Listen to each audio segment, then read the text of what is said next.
account and you spend £20. Well, you just invest everything. Okay, so you don't spend anything on yourself, you don't buy anything at all. Okay, there's no right or wrong answer. It just shows, it goes to show in terms of having money, different perspective on how we use money. Remember, money is a tool. So how you use it, how you spend it, how you invest it, how you save it, differs from one person to the next. So there is no same style or same way of using money. The more money you save, the more money you make. The more money you spend, the less money you save, right? Okay. Now, in terms of money and the power of money, as children, we all have needs and wants that we can use money for. So you can tell me examples of some needs that we use money for. Anybody at the back? Big voice, speak. Louder? Sorry? Food, yes? Go on. Clothes? One more? Fantastic. So those are some of the needs we use money for. To provide food, shelter, clothing, education. Those are things that we regard as non-negotiable that we need to survive as human beings. You need food to survive, right? You need shelter. You need a roof over your head to sustain and keep you, right? So those are some of the needs we use money for. And so what are some of the wants? Examples of the wants that we use money for. You can give me an example. Give me one example of that address. Yeah? Well, just imagine for your age group, iPhone, latest phone, you want latest gadgets, you want designer clothes, those are some of the wants. And to make it even more relatable, the difference in terms of how you spend money can vary from store to store. So, say, for example, you shop in Max Expenses. Max Expenses is more expensive store to shop from, right? Because it has a quality brand. It proposes or it pushes a higher quality brand. However, if you go to an Aldi store to buy something, you can buy probably 2 of those items for the one value you spend in Max Expenses. So it depends on preference, where you shop, and how much disposable income. I will point on the disposable income, which is basically how much money do you have to spend after you have saved, after you have invested. What is left over is your residual income, your disposable income. So that determines where do you want to shop your expensive or you want to go to Aldi. If you're somebody who is very frugal, who is particular about building wealth and developing yourself, your financial literacy, you're going to think twice before giving your money to Max Expenses, because at the end of the day, food is food and quality is quality. But when the things you can buy in Aldi can go a longer way than what you want to find in Max Expenses. It's just preference. Honestly, Aldi is a lot of great stuff.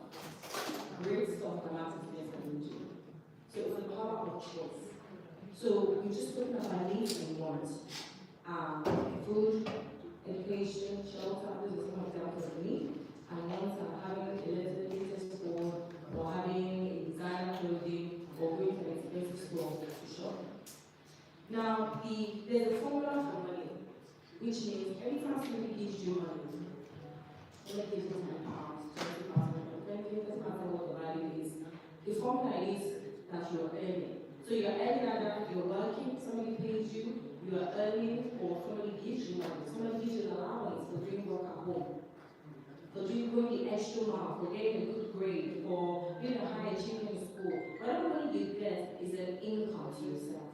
So the formula is you save, you invest, and you spend wisely.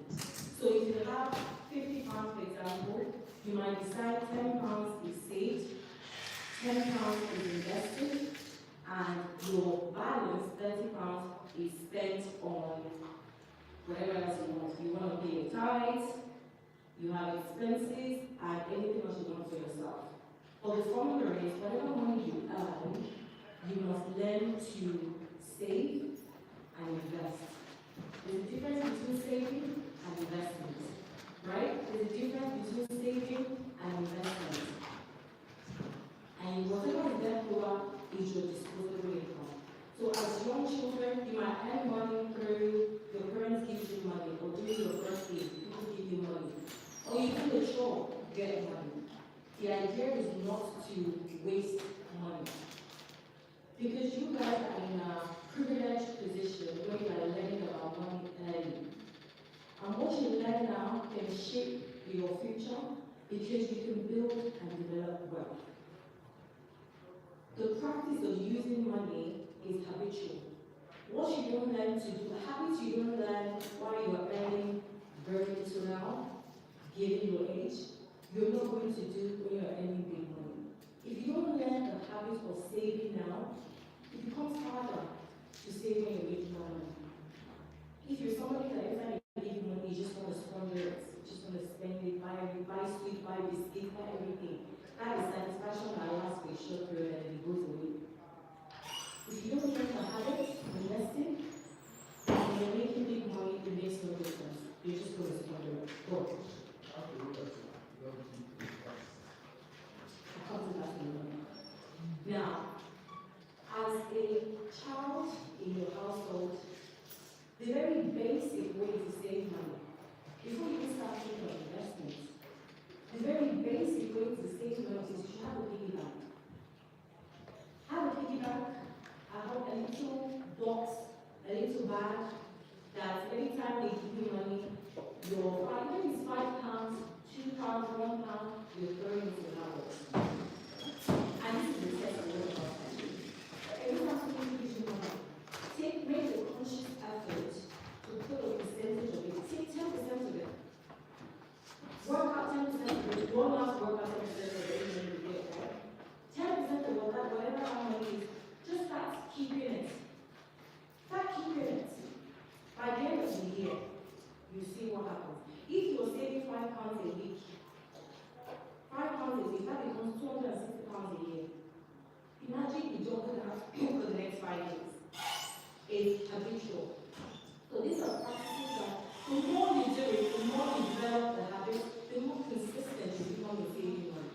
So for those of us who are of age where you can open a bank account, I think from 12, 13, if you are 13 and above, put your hands up. So how many of us have a bank account? If you have a bank account, put your hands up. Okay. If you're 13 and above and you don't have a bank account, everybody put your hand up. If you're 13 and above and you don't have a bank account, put your hand up. Okay. As an action for you today, when you leave this place, go home and tell mom and dad that Auntie said you need to open a bank account for me. Yeah? Auntie said you have to open a bank account for me. And the specific type of bank account you're going to ask for is the high interest saving account. What did I say? Repeat? High interest saving account. Okay.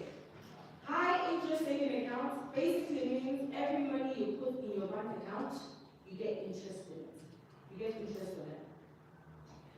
Throughout years, and interest is calculated daily. So the more money you put in it, the more interest you're going to get, right? How many of us are, anybody over 18? Okay. Do you have an ISA account? Sorry. An ISA account? Or do you know ISA? Okay. If you're, anybody have an ISA account? A junior ISA account? Okay. I'll tell you what a junior ISA is. In this country, you are allowed to save, to have a junior ISA account. In your junior ISA account, you save money and the interest they pay you is not taxable. You don't get taxed on your interest. Which means every money you put in the account, every interest you earn is your money. The government you don't pay interest there.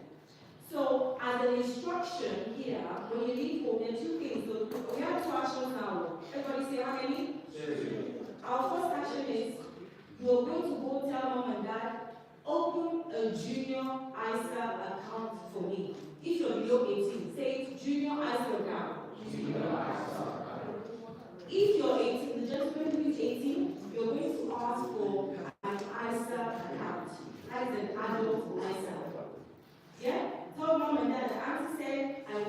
junior ISA account and I want an ISA account, right? Also, I also want a high interest savings account, okay? So those are the two accounts that you're going to go in my house today. Make sure that you're asking for those things. Because, yeah, go on. Alright, I would like a question. Now, this thing you're asking, high interest. Big voice so that we can hear. High interest saving account.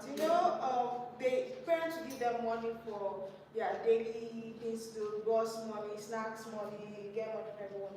Can they still withdraw from that account and they'll still have interest on it, or does it just become a normal transactional account?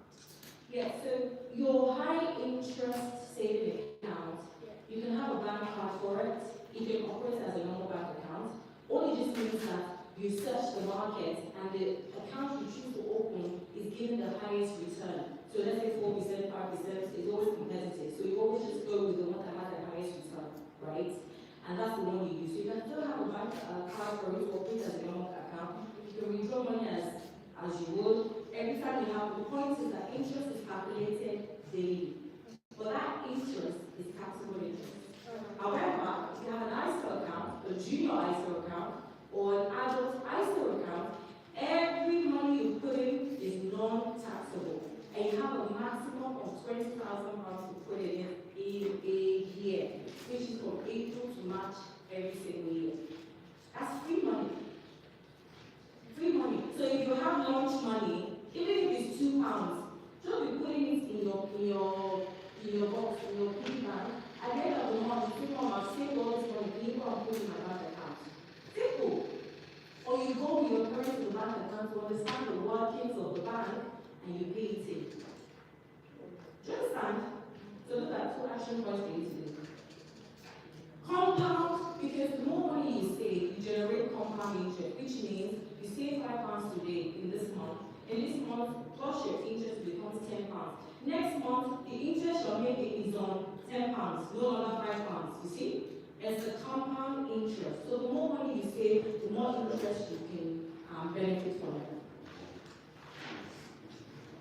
So we just look about some of the UK saving options. We say children savings account, make sure high interest savings account, junior ISA, tax-free,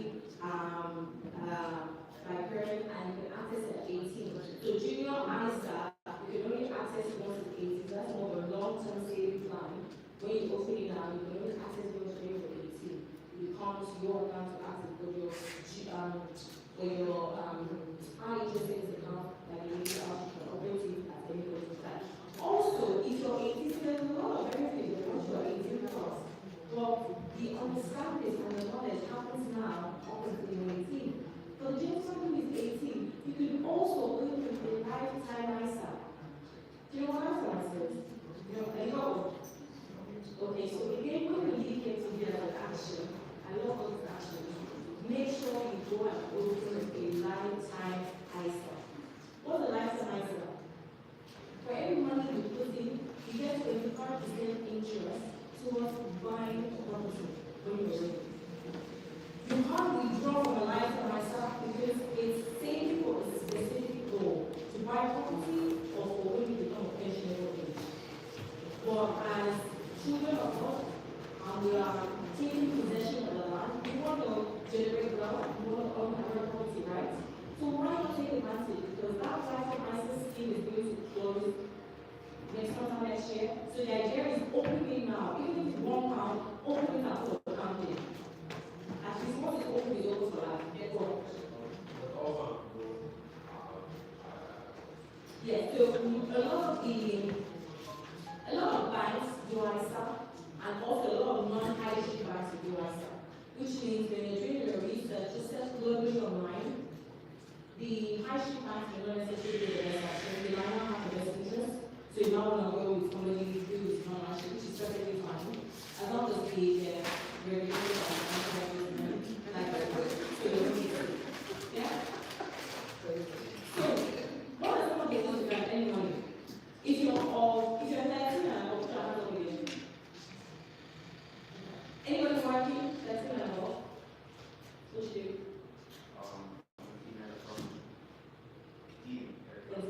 You earn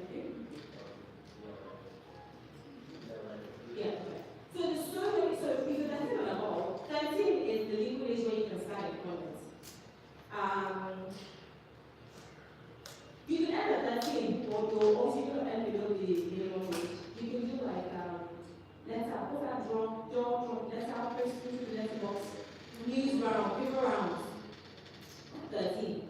You can do paper round at 13. So if you don't know about that, go online, research local newspaper, metro, I think it's metro in this area, they pay you to do letter rounds. You can do very early in the morning, you can do in the evening. Even in the evening, you can go with your parents or to do your test, just be mindful and aware. Safety first. So if you're going, depending on what time of day you're going, try and go with an adult or go in pairs to do your letter drop. Yeah? And you can earn money that way. So at 13, that's one job that you could do that you can earn money. There aren't a lot of options, but that's one job. So if you're 16, you can apply for work. There's no reason why you can't work at 16. Some businesses establishment will employ you at 16. Legal age is 18 or from 16. You can start earning, you can have a cash insurance number, which is your payment identifier code. Once you get it for life. So once you are 16 and you get your identifier employment code, you get it for your entire life. It remains your code for life. So you don't forget it to keep it. So all your taxes, all your national insurance contribution, all the taxes the government takes for you is registered against that code. So if you're out of luck, the only way you can see what contribution you've been contributing for the last 20 years is via that code. Yes? You have your national insurance, very good. So, one of the other ways you can earn money is if you're good in a particular subject, you know, if your strength is maths, you can tutor people and make money paying in cash. That's cash in hand, tax free. And then you bank it. You save it. Tax free. So if you're good in any particular subject, strength, sciences, maths, that's one way to do it. Washing cars. You know, a lot of us can earn money at home. If you're good at washing cars, you wash cars.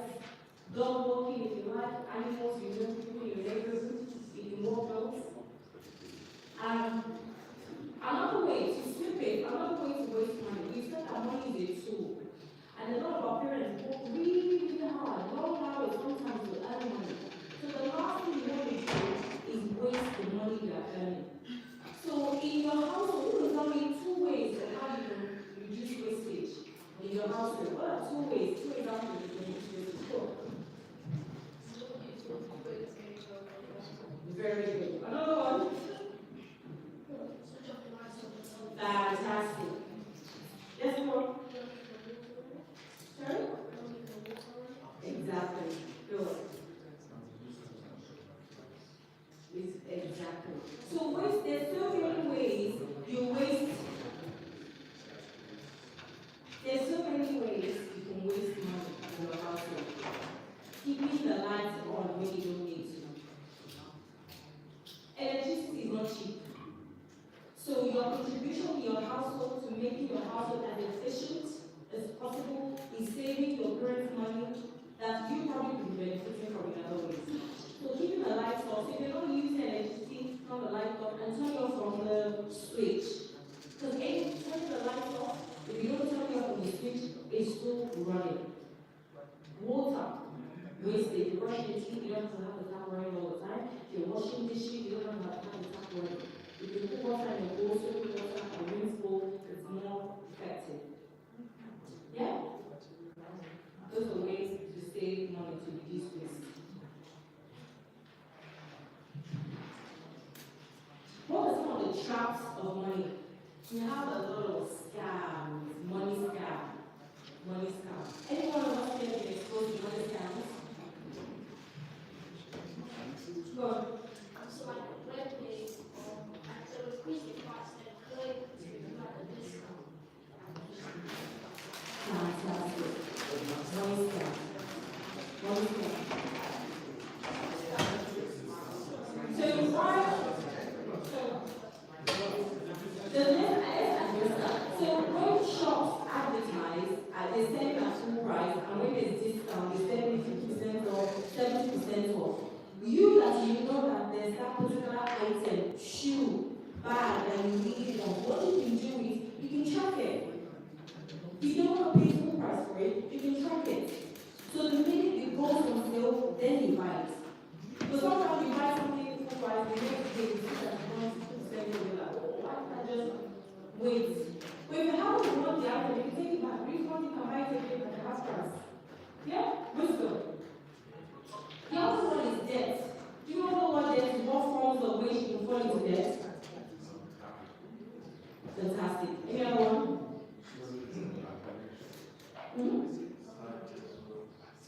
Fantastic. Anything else?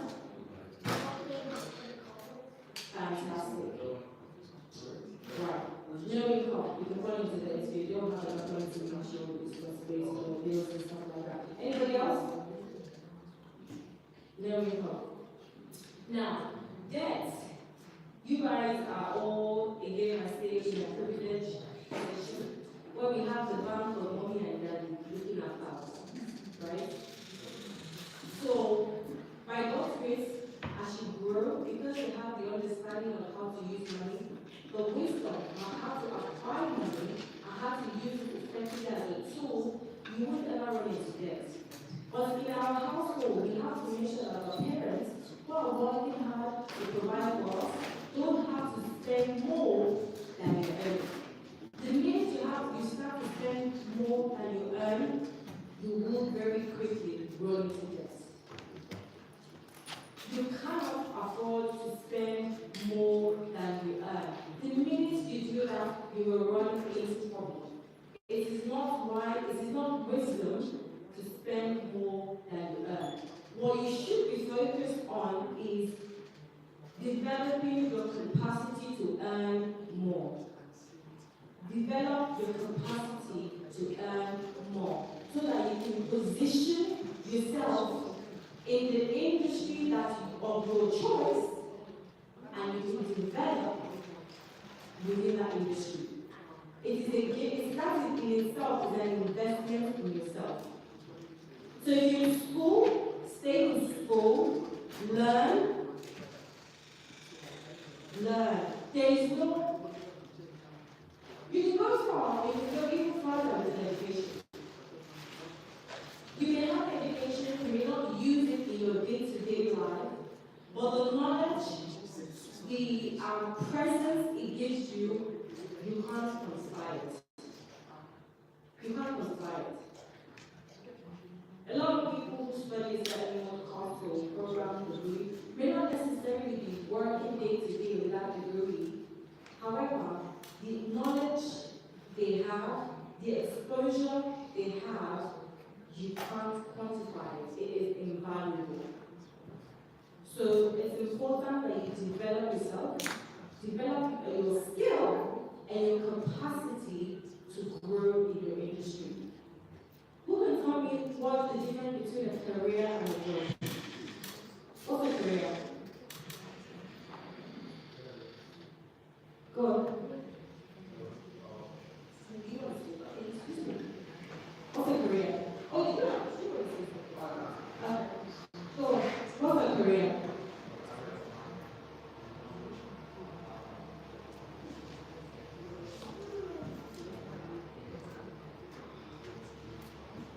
Okay, what's the job? Who can tell me what a job? Any other takers of what a career is? Go on. Sorry? You do for a very long time. Okay. Alright, okay. Go on.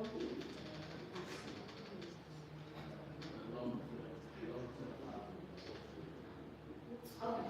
So a career doesn't have to be long term. It just depends on how you have it. Yes, right there, girl.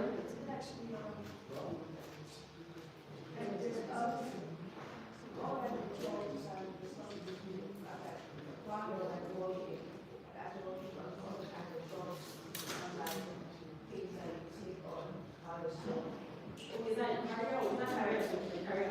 What's a job?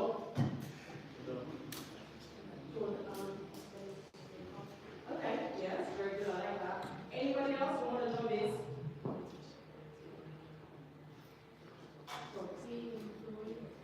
Okay. Yeah, be employed. If you're employed, you have a job. Did you want to say something else? Let's go. Big boys, so we can open it. Okay, fantastic. So a job is literally anything you do to anyone, that's a job.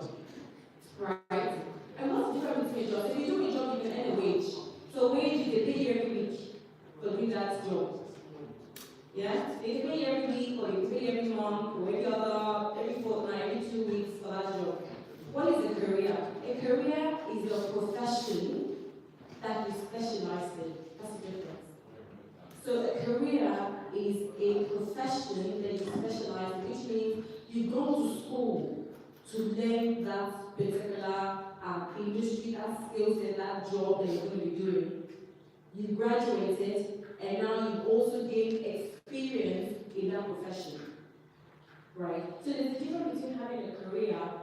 So when they say, oh, you're a professional or you work in corporate, what does working in corporate mean? So you work in, say for example, you want to work in an investment bank, you want to be an engineer, you want to be a doctor, you want to be, I'm a corporate lawyer, or I work as a lawyer.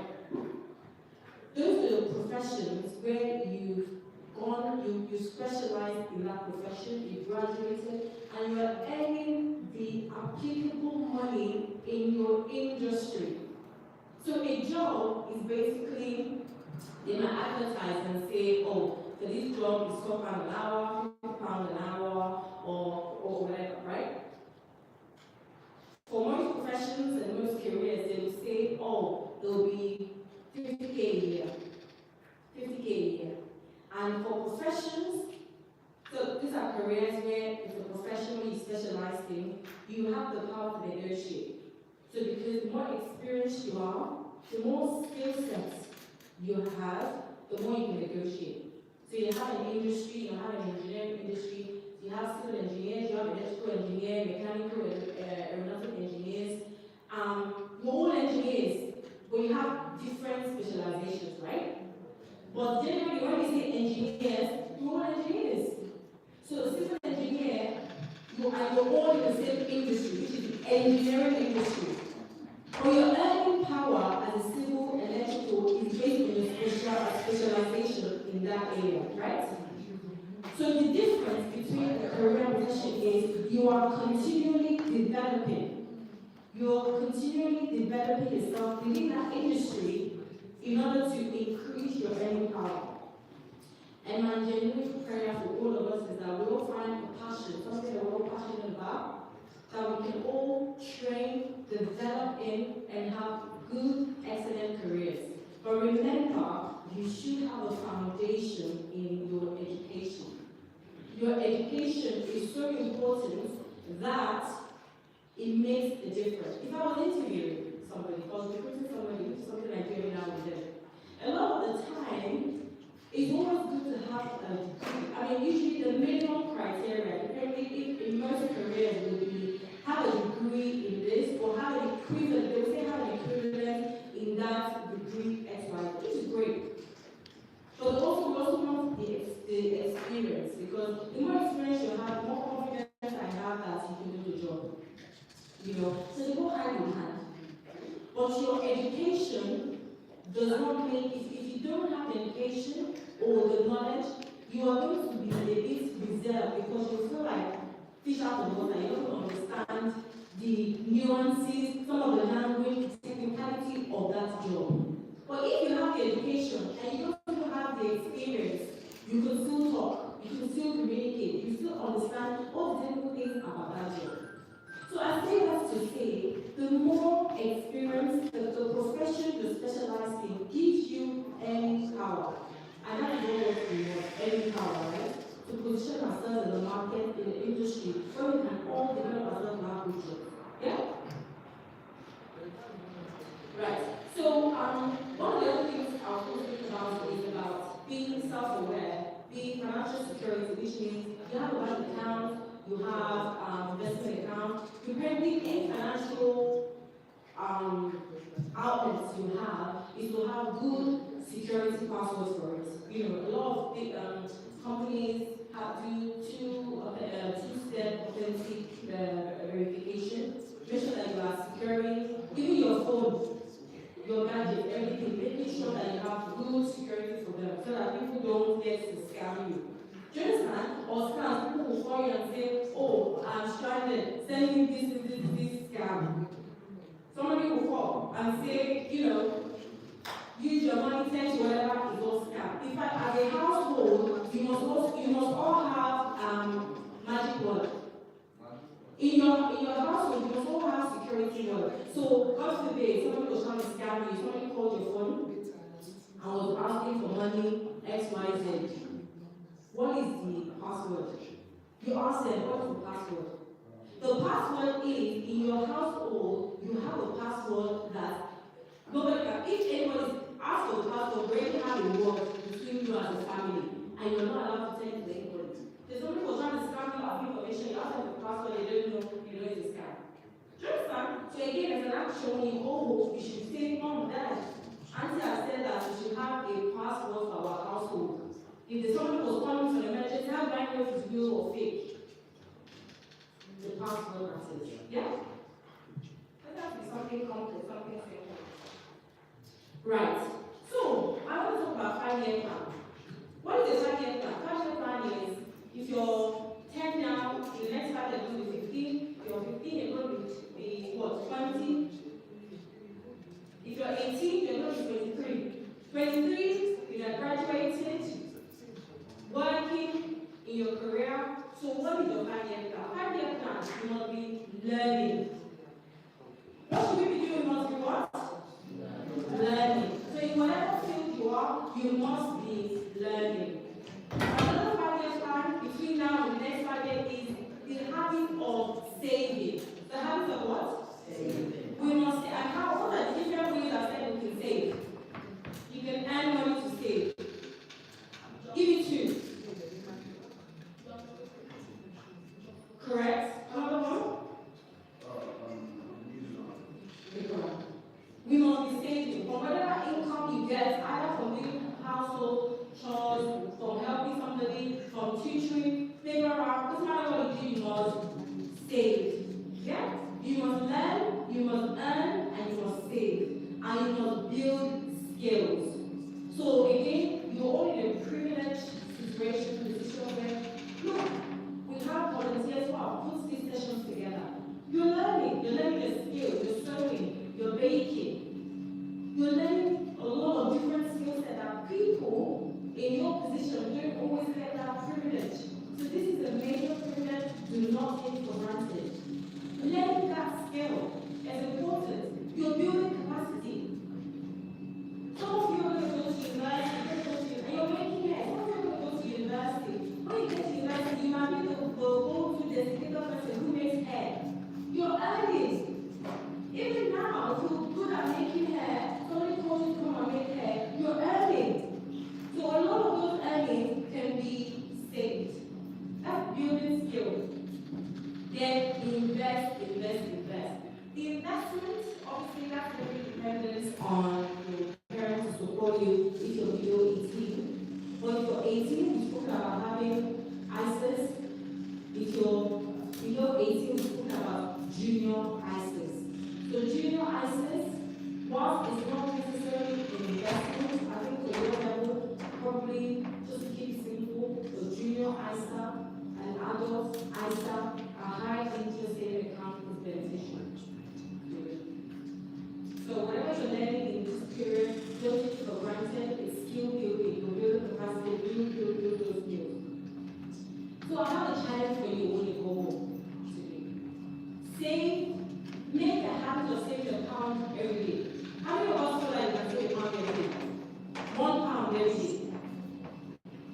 Challenge, save £1 every day. Yeah?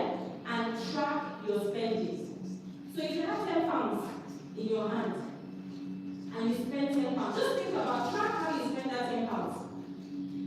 Just track it and see if everything I bought with that £10 was really necessary. Track £10. And set school goals for yourself. What are the 2 things we spoke about that only go with the story your parents you want? 1, yeah, and high interest savings account. No, high interest savings account and a junior ISA. Yeah? Okay. And some of the takeaways today is spend less than you earn. What do we say about spending less? If you spend more than you earn, you're going to run into what? Exactly. So spend less than you earn. You can't earn £1 and spending £10. Doesn't make sense, right? Problem. Save first, then to save, you're saving £8 every day, have to save £8 every day, and invest in yourself. Investing in yourself is building skill capacity, yeah? Because there is no bounds, no limit to how far those skill set will be useful to you. Right. Question. How do you run? So if you don't spend more than you earn, the chances of running to debt are very slim. Or, it's not about, again, because of your age group, a lot of you probably don't have a credit card, all those kind of things, right? If you have a credit card, while it is necessary to have a credit footprint in this country, because this country is based on a credit history. However, if you don't have a credit card, then you don't, less country to worry about, which is a good thing. Yeah? The important thing is that for whatever money you have in your hand, make sure that you are not spending more than is in your hand, because that will run you into debt. Yes? And the habit of saving, we talk about habit of saving, it becomes a habit. Any habit you don't form at this age, when you have less in your hand, it becomes difficult to form when you have more money. You just go to spend it. Even if the thing you're buying doesn't even make sense, you just have to, you need to want to spend money. So the key is save. So once you get money, pay yourself by saving a portion of it. Yeah? And then you fully spend. Okay? Any more questions?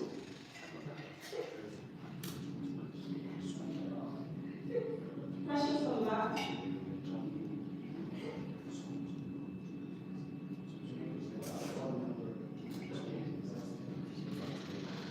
Sorry?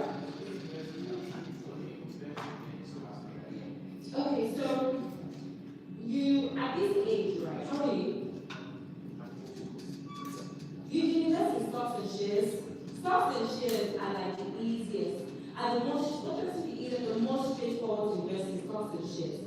But again, because of your age, it's probably you need mom and dad to support you doing that in stocks and shares, or you need a financial advisor to support you doing that.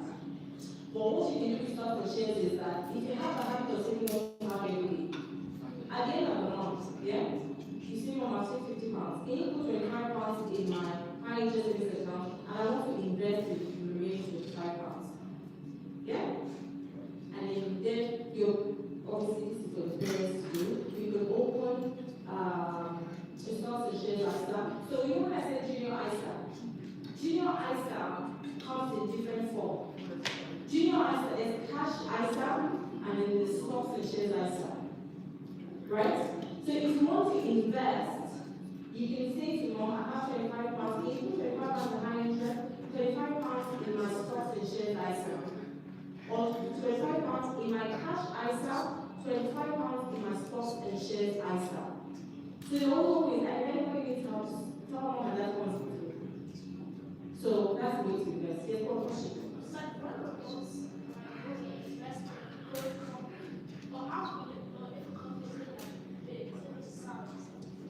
So investment is a risky business, like anything in life. Like God forbid you step out today, somebody can have an accident. Stocks and shares is a risk. You have to, it depends on your level of risk, right? But usually when you're doing stocks and shares investment, it's what we call class as a long-term investment.